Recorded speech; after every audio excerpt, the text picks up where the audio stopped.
a festival and a parade of all aspects of carnival through the streets of Kingstown. Nickki tells us more in this report. Kingston are buzzing with energy and excitement as the parade of all aspects of carnival makes its way to Carnival City Victoria Park for the official launch of Nickki 2018. I tell you. Showcasing all components of carnival from mass, calypso and soca and of course pan, Saturday's launch was designed to spark the interest of both locals and visitors to the hottest carnival in the Caribbean, Nickki Mass. Kicking things off at Saturday's official launch was the mass component, with 11 of the 15 mass bands displaying pieces of their 2018 productions. It was then the turn of 2017 Panorama winners, Starlift Steel Orchestra. Making their first official public appearance, the 7 contestants in this year's Miss SVG pageant encouraged patrons to come out and witness the crowning of a new queen on Saturday, June 2nd. The calypso/soca element was also well represented as the energetic performances by some of SVG's top calypso and soca artists had patrons raving. Sealing the deal, Saturday's launch of Nickki Mass 2018 ended with the Flow Heavy Hitters Showcase, with performances from Flow ambassadors including reigning soca monarch king Delroy Fireman Hooper. With the 10 days of Nickki Mass set to kick off on the 29th of June 2018, the large crowds present here tonight's official launch can only mean one thing. Nickki Mass 2018 is off to a tremendous start. Nickki reporting for SVG TV News. Okay, good. Good. So that was my last major report at So yeah, I don't know what will happen when I go home. I'm scheduled to be back in Taiwan in August, but I just have a weird feeling that I'm gonna go home and get hit with an offer I can't refuse. But I wanna wish you guys all the best in your final exams and your internship. I know most of you would be, or have started your internship already, so all the best, and thank you for having me today. Thank you to Professor Nakazara for inviting me.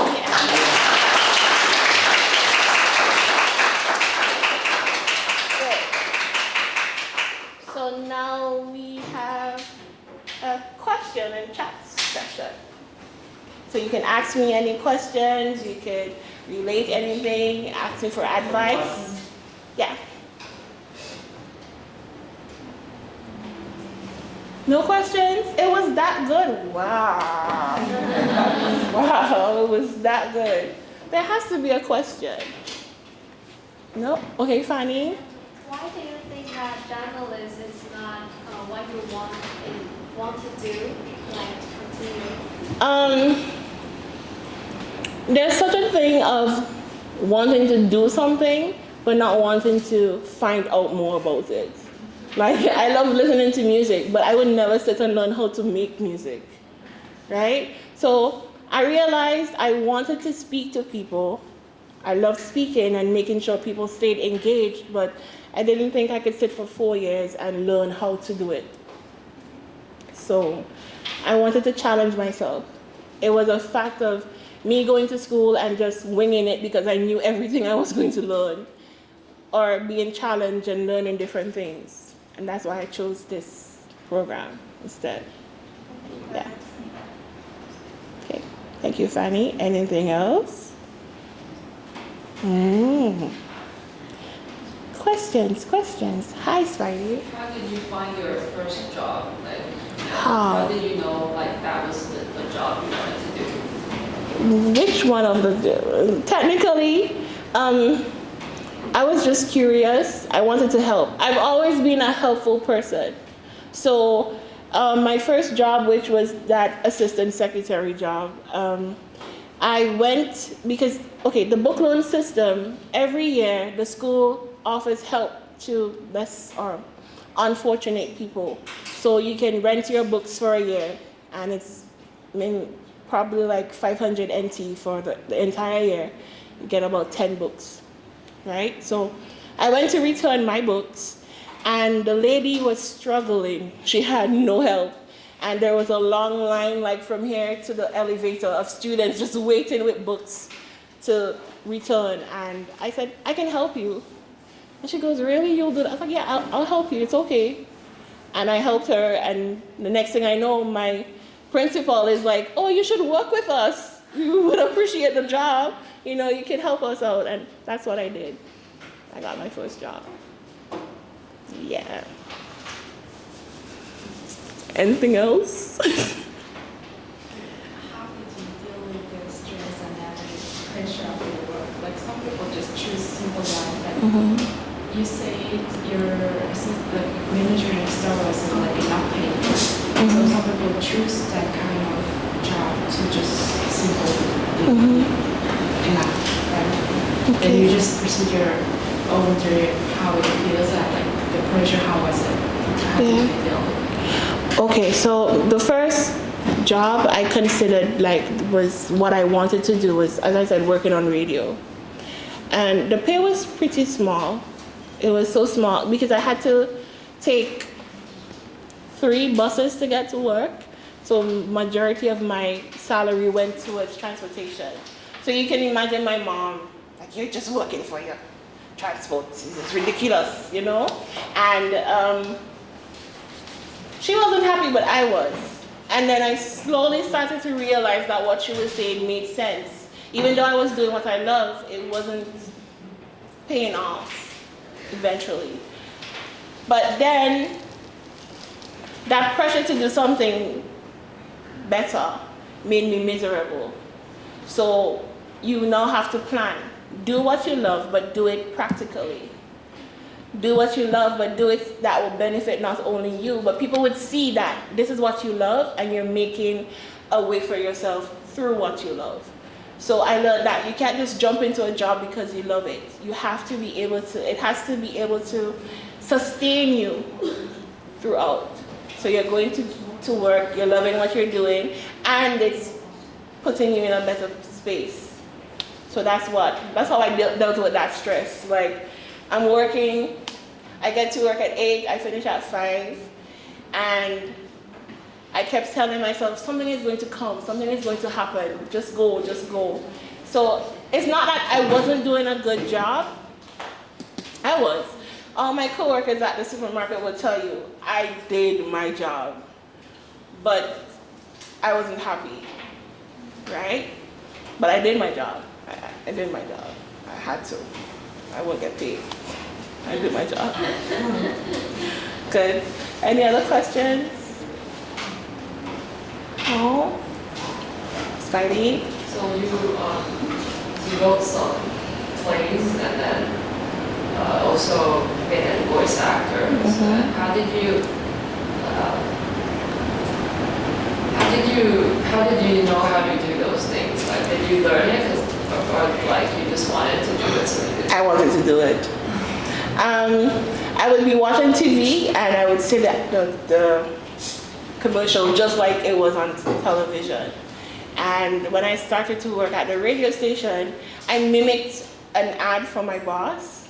Just mimic out of pure fun. We were just talking and I said, there's an ad that says, at your service. I just made a joke. I really just made a joke. And he said, so you have me paying for voice ads and you're here? Come. You know, he took me to the studio and I did my first ad there. And then when my friends heard it, they said, because I have a slight lisp.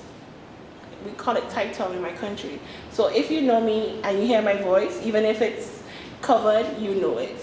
So my friend said, oh, so you can voice this for me. So I did voice jobs for music videos. I did voice jobs for commercials, for books, or just anything that they wanted me to do, I did it.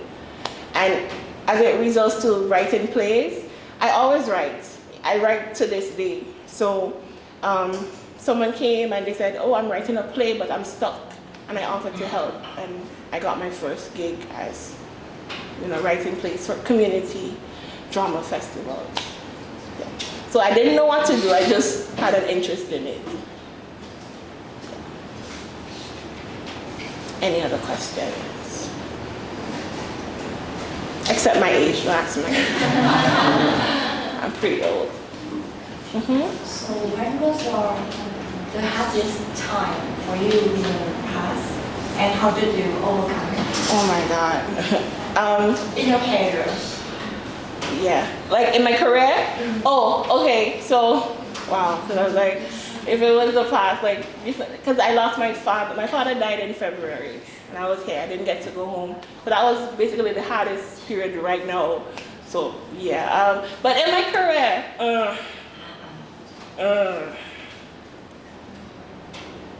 it has to be that 7 months in supermarket finance. I was miserable. I was miserable.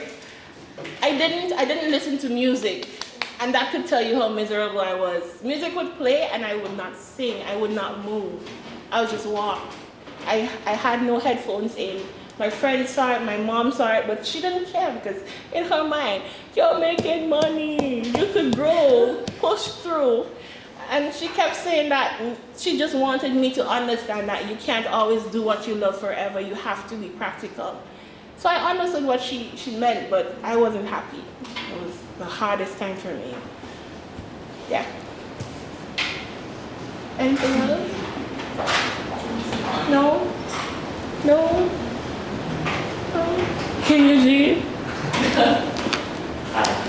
So you said that before you did the voice actor, that you just do it. You didn't. I didn't practice. Yeah, you didn't know any background, like knowledge about it. So were you scared?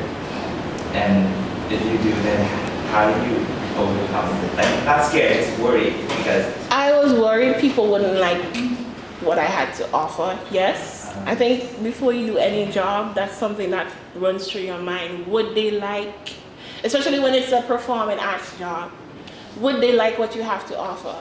And when I did it, I remember not doing it good because I thought it's just a trial and error. If I do it wrong, my boss is going to say, it's okay, go back to your seat. You don't have to do it. You know, but he said, you can do it. It's all about what's here and not what you think people would say about you. You know what you're going to do. You love what you're going to do. Do it. And that's how I did it. I kid you not, I stood in my closet in my apartment. Like 6 months ago, I recorded a voice note to send